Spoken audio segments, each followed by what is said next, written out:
નવા વર્ષના જય શ્રી કૃષ્ણ, નૂતન વર્ષાભિનંદન, હેપી ન્યૂ યર.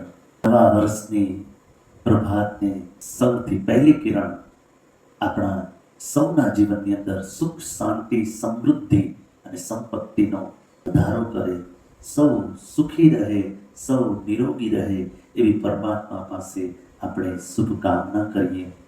આજને દિવસે ભગવાન શ્રી કૃષ્ણ પરમાત્મા ગોવર્ધન પૂજા કરી અને ગોવર્ધનનાથને 56 ભોગ ધરે છે.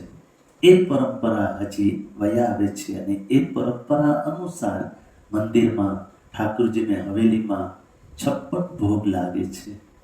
તો ના કેવલ આપણે એ 56 ભોગ વ્યંજન જ ધરીએ, પણ 56 ભોગનો એક અર્થ છે. 56 નો આંકડો 5 અને 6 એટલે 56 થાય, પણ એ જ 5 + 6 કરીએ તો 11 પણ થાય.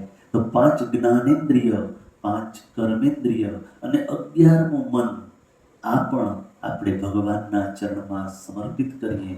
ના કેવલ 56 વ્યંજન જ ભગવાનને અર્પણ કરીએ, પણ આપણી આ 11 ઇન્દ્રિયોને પણ ભગવાનના ચરણમાં સમર્પિત કરીએ. આ છે 56 ભોગનું મહત્વ.